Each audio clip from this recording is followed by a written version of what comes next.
प्रदेश उत्तराखंड और मैं हूं आपके साथ दीप्ति द्विवेदी। उत्तर प्रदेश की खबरों का रुख करेंगे, लेकिन उससे पहले आपको सीधे लिए चलते हैं राजस्थान के जालौर, जहां उत्तर प्रदेश के मुख्यमंत्री योगी आदित्यनाथ पहुंचे हैं।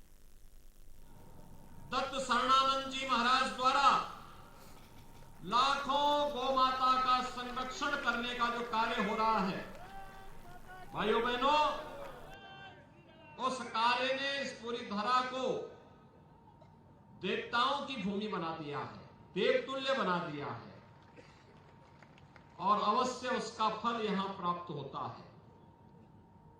भाइयों बहनों, जालौर जिले से मेरा बहुत पुराना संबंध है। मैं यहां पर श्री मंदिर में, भैरवनाथ जी के मंदिर में और पूज्य बापू शांतिनाथ जी महाराज के साथ में कई बार उनके आश्रम में मुझे आने का सौभाग्य प्राप्त हुआ है। यहां पे हमारा जो पूज्य संत समाज है, इनके सानिध्य में अनेक कार्यक्रमों में जालौर में मुझे सहभागी होने का अवसर प्राप्त हुआ है। मैं इस अवसर पर सभी पूज्य संतों का हृदय से अभिनंदन करता हूं और आप सबको भी मैं हृदय से अभिनंदन करता हूं कि जालौर की भूमि पर, नंदीशाला की इस पावन धरा पर आप सबको जन्म लेने और इस धरती के माध्यम से गौ माता की और नंदी की सेवा करने का अवसर प्राप्त हो रहा है। भाइयों बहनों, आज मुझे इस चुनाव के बहाने ही सही, लेकिन मैं देवजी भाई को इस बात के लिए हृदय से अभिनंदन करूंगा कि उन्होंने मुझे इस चुनावी सभा के माध्यम से आप सबसे संवाद बनाने का अवसर दिया है। हम दोनों साथ साथ दिल्ली में सांसद थे। बाद में मुझे पार्टी ने उत्तर प्रदेश में वहां के माफिया और अपराधियों को ठीक करने के लिए भेजा, तो मैं तो वहां चला गया।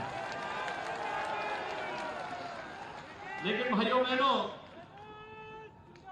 देवजी भाई जब भी दिल्ली में मुझे मिलते थे, जालौर की चर्चा मैं जरूर करता था और वह भी जालौर की चर्चा, सांचौर की चर्चा जरूर करते थे।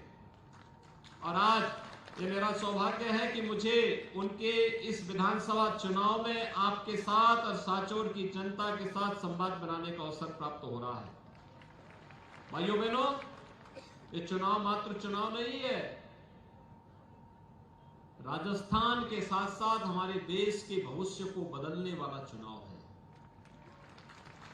आने वाली पीढ़ी के भविष्य को खुशहाल बनाने का चुनाव है। उसकी आधारशिला इस चुनाव के माध्यम से हम सबको रखनी है। और राजस्थान पिछले 5 वर्ष में जो झेला है, भाइयों बहनों, उसका अब बदला लेने का चुनाव भी है। याद करिए, एक तरफ देश विकास की बुलंदियों को छू रहा है, बड़े बड़े विकास कार्य हो रहे हैं, दुनिया में भारत का सम्मान बढ़ रहा है। आज पूरी दुनिया मोदी जी के नेतृत्व में गौरव की अनुभूति करती है। पूरी दुनिया में मोदी जी के प्रति लोगों के मन में एक सम्मान का भाव है। ये मोदी जी के साथ साथ 142 करोड़ भारतीयों का सम्मान दुनिया के अंदर बढ़ता है। सीमाएं सुरक्षित हुई हैं। आज कोई आतंकवादी भारत के अंदर घुसपैठ करके निर्दोष लोगों की हत्या नहीं कर सकता, और अगर करने का दुस्साहस करता है तो उसका तो काम तमाम होता ही है, उसके आंका भी मार दिए जाते हैं।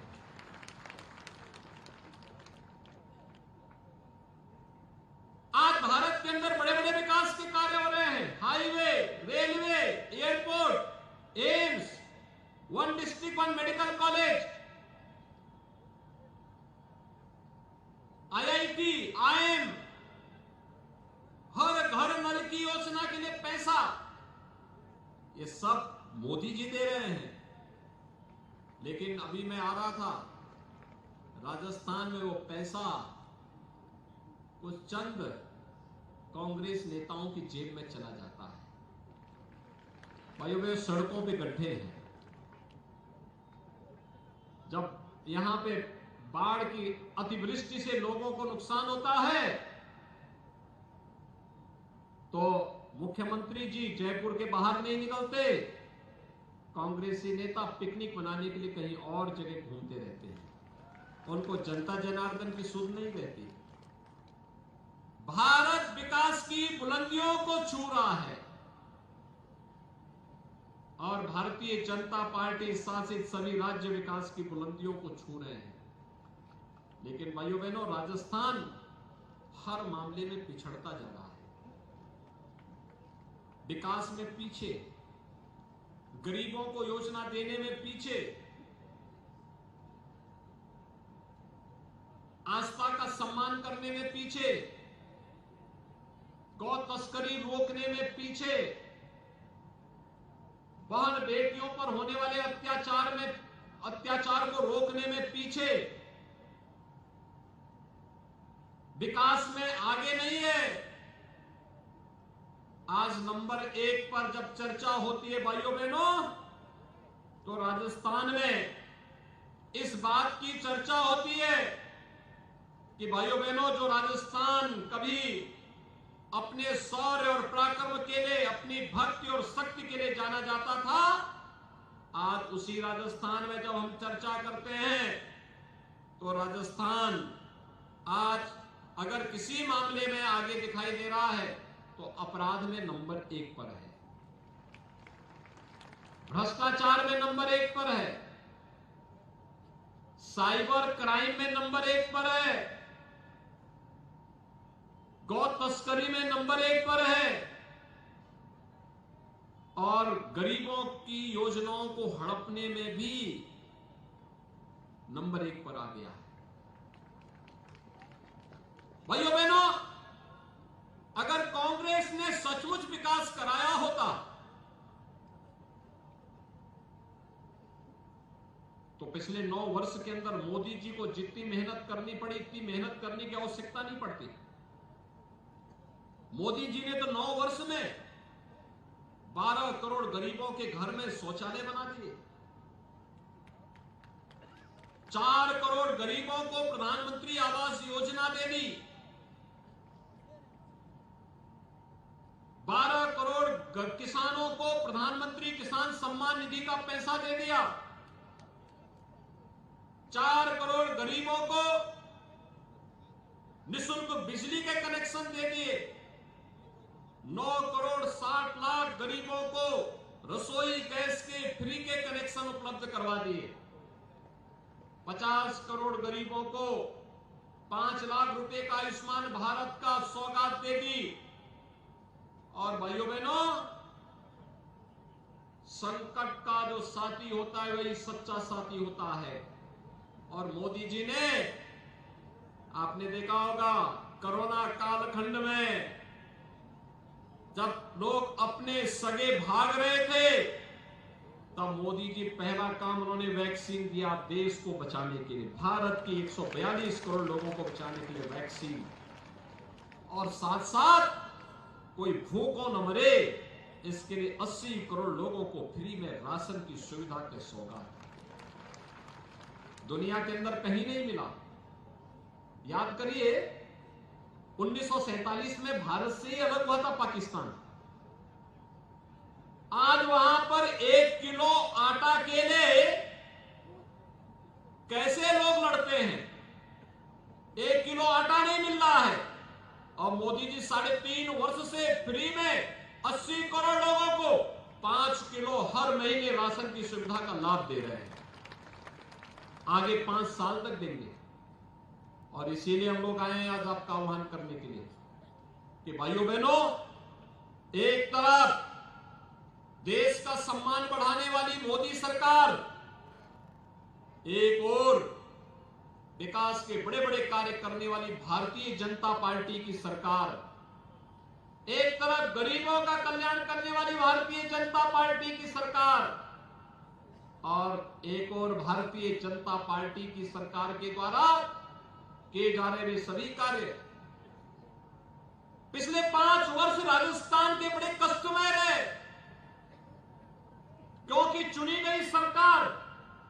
आपस में ही लड़ती रही और उसके नीचे पिसते रहे राजस्थान के लोग, योजनाओं से वंचित होते रहे राजस्थान के लोग, सुरक्षा में खतरे में पड़ती रही व्यापारियों की सुरक्षा में खतरे में थी यहां के बहन बेटियों की सुरक्षा, और सरकार को जयपुर से बाहर निकलने की फुर्सत ही नहीं थी। और भाइयों बहनों, इसीलिए मैं आज आपके पास आया हूं कि राजस्थान में उससे पहले 5 साल श्रीमती वसुंधरा राजे जी के नेतृत्व में भारतीय जनता पार्टी की सरकार ने विकास को पटरी पे लाकर के जिस तेजी के साथ कार्य किया था, अगर उसी गति से यहां पर कांग्रेस की सरकार ने भी इस गति को आगे बढ़ाया होता, भाइयों बहनों, आज राजस्थान भी विकसित राज्यों की श्रेणी में होता और भारत के विकास में अपना योगदान दे रहा होता। लेकिन वह नहीं कर पाए। यहां तो कन्हैया लाल तेली की हत्या कर दी जाती है और बर्बर तरीके से कर दी जाती है, सरकार मौन। बेटियों के साथ जो निर्मम घटनाएं घटित होती हैं, अभी देवजी भाई पटेल बता ही रहे थे, सरकार मौन। यहां दोहरे कानून है यहां पे। हिंदू मरेगा तो मुआवजा 2 लाख रुपए मुश्किल से निकलता है, और मुस्लिम मरेगा तो 25 लाख रुपया मिल जाएगा। भाइयों बहनों, ये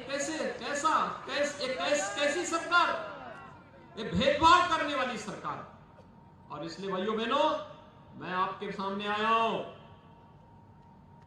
कि कांग्रेस विकास नहीं करा सकती, सम्मान नहीं कर सकती, गरीबों का कल्याण नहीं कर सकती, और कांग्रेस आपकी आस्था का सम्मान भी नहीं कर सकती। बूंदी में तो हमारे एक संत की हत्या कर दी गई, सरकार मौन। वहां लोगों ने बंद करके रखा 10 दिनों तक, सरकार ने वहां बैन कर दिया, कार्यक्रम नहीं होने दिए। जो सरकार पूजा पाठ नहीं होने दे रही है, क्या वह सरकार अयोध्या में राम मंदिर बनवा दे देती क्या? आप मुझे बताइए, क्या कांग्रेस के रहते अयोध्या में राम मंदिर बन पाता? आज राम मंदिर बन रहा है ना, कोई संदेह है क्या? कोई संदेह? अब तो 22 जनवरी को अयोध्या में रामलला भी विराजमान होने वाले हैं। 500 वर्षों के बाद यह अवसर आ रहा है। हर भारतीय को खुशी के साथ झूमना चाहिए कि हमारे पूर्वजों के द्वारा जो संघर्ष किया गया था, वह संघर्ष रंग लाया। मोदी जी के नेतृत्व में डबल इंजन की सरकार जब आती है, ऐसे ही परिणाम लेकर के आती है। आप सहमत है ना? और इसीलिए हम लोग आए हैं। डबल इंजन की सरकार राजस्थान की आवश्यकता भी है। सहमत है ना? डबल इंजन सरकार का लाभ क्या होता है? विकास भी होता है, गरीबों का कल्याण भी होता है, आस्था का सम्मान भी होता है। और जो ये माफिया यहां घुस आए हैं, कोई खनन माफिया, कोई भू माफिया, कोई गौ माफिया, कोई अन्य माफिया पनप करके यहां के व्यापारियों पर, यहां के नागरिकों पर, यहां की बहन बेटियों पर अत्याचार कर रहे हैं। इन माफियाओं के ऊपर भी बुलडोजर चल सके।